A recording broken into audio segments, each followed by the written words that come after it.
I have a question for you. Do you feel like you have this heaviness over you that for some reason you think that just around the corner is another bad thing that's going to happen?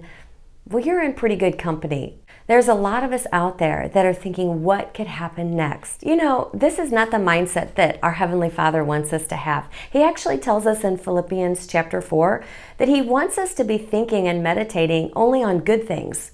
Only on good things. Things that are virtuous, things that are truthful, things that are of good report. Why does He tell us that?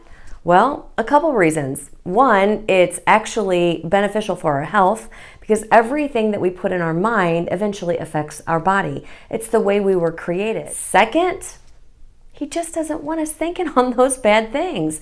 He believes there's no reason for us to do that. When we know Him as a good Heavenly Father, there should be no reason for us to have any kind of worry or concern. In that same chapter 4 of Philippians, Paul starts out by saying, do not be anxious for anything.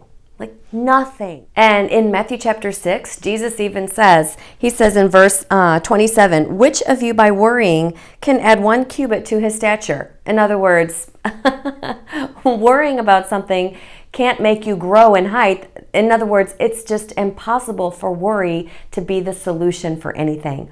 Worry is never a solution. Knowing your Heavenly Father, knowing what His Word says, brings solutions. I want you to think about this. If God is not in our time realm, right? We're in this time realm, and He's not. He's outside of the time realm, and He is all knowing. He knows the beginning and the end and everything in between. He already knows what's going to happen. He knows what's going to happen in your tomorrow, in your next week, in your next month, and He has a solution for it. Why would He not have a solution for it? Why would He not want to give us the wisdom and the solution to solve problems? Just that truth right there should help us re-navigate, should help us get away from the pathway that takes us to that thought process of that false narrative that something bad's always going to happen, and re-navigate us into a pathway where we're directed to trust God for solutions to our problems, to trust God to download wisdom to us when we need it. There's a beautiful picture of this scenario in the book of 1 Samuel chapter 25. Now, Abigail was married to a man named Nabal, and Nabal actually means fool. That's what his name means. You'll know why in just a second. And there was a time where King David, before he was actually king, he had been anointed to be king, but he wasn't king yet. He was actually with all of his mighty men, and they were in an area next to where Nabal lives, and Nabal's servants were out taking care of the flock. And while they were there, David and his mighty men rested around that same site. Well, when they were there, the servants obviously knew the reputation that David had. Within that reputation brought protection to Nabal's servants. So no thieves came to steal the animals, and no harm came to the servants or the animals. They were protected all the time. Well, when it came time for Nabal to start shearing his sheep, David knew this was going on, and him and his mighty men were hungry, right? So David sends word to Nabal, and he says, I know you're shearing your sheep, and I just want to let you know that there was a time that me and my soldiers, were kind of gathered around your servants, and when we made sure they were protected and no harm came to them or nothing was stolen, and now we're kind of getting hungry. Maybe you could give us some food. So Nabal responds kind of selfishly and sarcastically, and he's like, who is this David anyway? I mean, why do I owe him anything?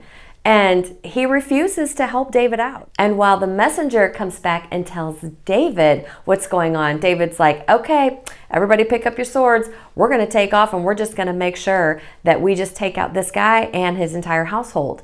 So the servant of Nabal runs to Abigail and says, look, I got to tell you what just happened. David sent word, and he needed some food for him and his soldiers, and they were at one point protecting us, and Nabal's like pretty much laughing at him and doesn't want to help him at all, and now I fear for our lives. Now I believe this wasn't the first rodeo Abigail's been to with her husband.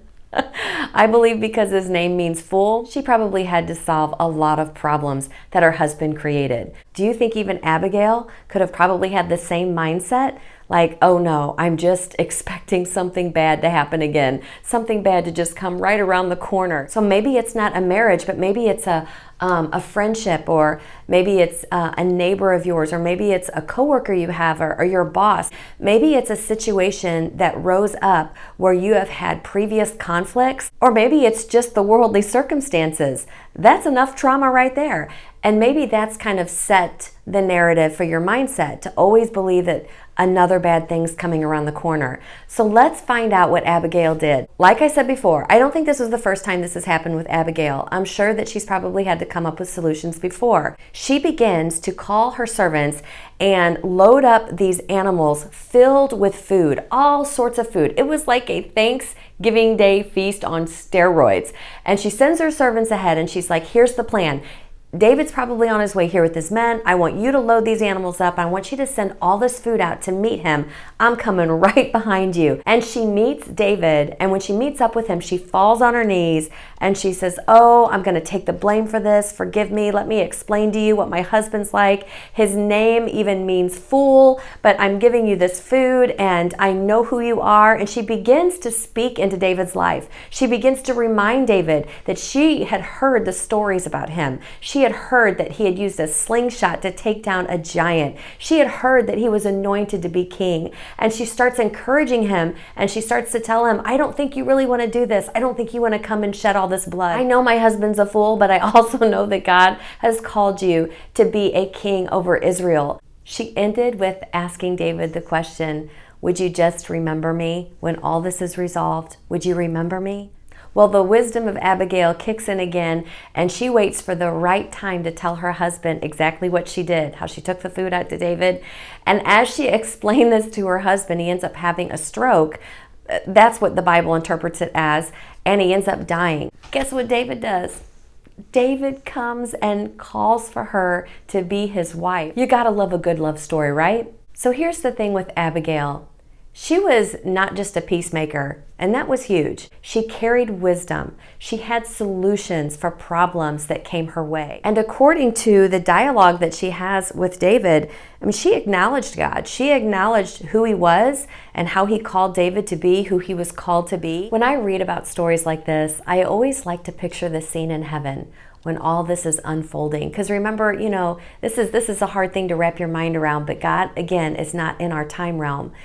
But I just try to picture what it would look like if he was looking down at the scene taking place and what he would say about Abigail after Nabal makes that poor judgment and not feeding David.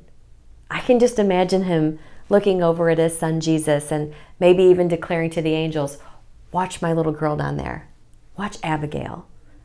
I've given wisdom to her. She's a peacemaker. I just know enough of God's heart by reading his word that's what I feel is in God's heart. That's what I feel that he sees about us, and he longs for us to see in ourselves. So when our mind starts to travel down that pathway of that foreboding thought of, uh-oh, what's coming around the corner again, we can actually renew our mind that moment. I hope this encouraging word helps you to change your perspective on things. I hope it actually puts you in a place where you become very intentional about changing your mind, about changing your thought process. His word never changes. He is the same from Genesis to Revelation.